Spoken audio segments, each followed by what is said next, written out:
अरण्यकांड। दंडक वन में विराध वध। सीता और लक्ष्मण के साथ राम ने दंडक वन में प्रवेश किया। वहां पर उन्हें ऋषि मुनियों के अनेक आश्रम दृष्टिगत हुए। वह क्षेत्र अत्यंत मनोरम था। वहां पर बड़ी बड़ी यज्ञशालाएं थी तथा हवन सामग्री भी प्रचुर मात्रा में उपलब्ध था। उन आश्रमों में तेजस्वी ऋषि मुनि अपनी आध्यात्मिक साधना में लिप्त रहा करते थे। वीर तपस्वियों के वेश में राम लक्ष्मण को देखकर वे समस्त ऋषि मुनि अत्यंत प्रसन्न हुए। राम सीता का समुचित सत्कार करने के पश्चात वे बोले, हे राघव, यद्यपि आप वन में है किंतु हमारे लिए आप ही राजा है। हम वनवासियों की रक्षा करना आपका परम कर्तव्य है। आत्मचिंतन में व्यस्त रहने वाले यहाँ के निवासी तपस्वियों को दुष्ट राक्षस निर्विघ्न रूप से ईश्वर आराधना नहीं करने देते। वे उनकी तपस्या में विघ्न तो डालते ही है, साथ ही साथ निरपराध तपस्वियों की हत्या भी कर डालते हैं। इसलिए हम आपसे आग्रह करते हैं कि हे रघुनंदन, आप उनसे हमारी रक्षा करें।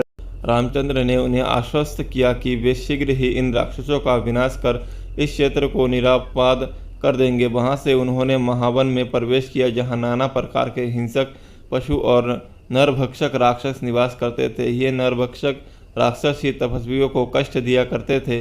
कुछ ही दूर जाने के बाद बाघंबर धारण किए हुए एक पर्वताकार राक्षस दृष्टिगत हुआ। वह राक्षस हाथी के समान चिंघाड़ता हुआ सीता पर झपटा। उसने सीता को उठा लिया और कुछ दूर जाकर खड़ा हो गया। उसने राम और लक्ष्मण को संबोधित करते हुए कहा, तुम धनुष बाण लेकर दंडक वन में घुस आए हो। ऐसा प्रतीत होता है कि तुम्हारी मृत्यु निकट आ गई है। तुम दोनों कौन हो? क्या तुमने मेरा नाम नहीं सुना? मैं प्रतिदिन ऋषियों का मांस खाकर अपनी क्षुधा शांत करने वाला विराट हूँ। तुम्हारी मृत्यु ही तुम्हें यहाँ ले आई है। मैं तुम दोनों का अभी रक्तपान करके इस सुंदर स्त्री को अपनी पत्नी बनाऊंगा। उसके दंभयुक्त वचनों को सुनकर राम लक्ष्मण से बोले, भैया, विराट के चंगुल में फंसकर सीता अत्यंत भयभीत एवं दुखी हो रही है। मेरे लिए यह बड़ी लज्जाजनक बात है कि कोई अन्य व्यक्ति उसका स्पर्श करे। पिताजी की मृत्यु तथा अपने राज्य के अपहरण से मुझे इतना दुख नहीं हुआ जितना आज भयभीत सीता को देखकर हो रही है। मुझे यह भी नहीं सूझ रहा है कि इस दुष्ट से सीता की रक्षा कैसे करूं। राम को इस प्रकार दीन वचन कहते सुनकर लक्ष्मण ने क्रुद्ध होकर कहा, भैया, आप तो महापराक्रमी हैं।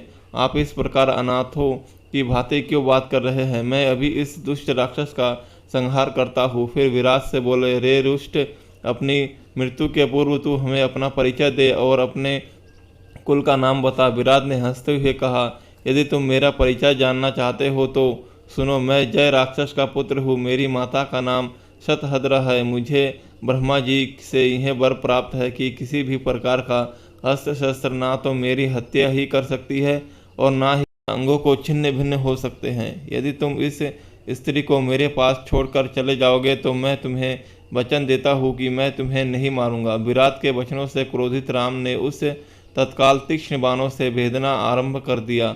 राम के बाण विराट के शरीर को छेदकर रक्त रंजित हो पृथ्वी पर गिरने लगे। इस प्रकार जब घायल होकर विराट त्रिशूल ले राम और लक्ष्मण पर झपटा तो दोनों भाइयों ने उस पर अग्निबाणों की वर्षा आरंभ कर दी, किंतु विराट पर उनका कुछ भी प्रभाव नहीं पड़ा। वे केवल उसके त्रिशूल को ही काट सके। फिर जब भयंकर तलवारों से दोनों भाइयों ने उस पर आक्रमण किया तो वह सीता को छोड़ राम और लक्ष्मण को दोनों भुजाओं में पकड़कर आकाश मार्ग से उड़ा ले चला। राम ने लक्ष्मण से कहा, भाई, हमें जिस ओर ये राक्षस ले जा रहा है, बिना विरोध के हमें उधर ही चले जाना चाहिए। यही हमारे लिए उचित है। विराट द्वारा राम लक्ष्मण को ले जाते देख सीता विलाप करके रोने लगी।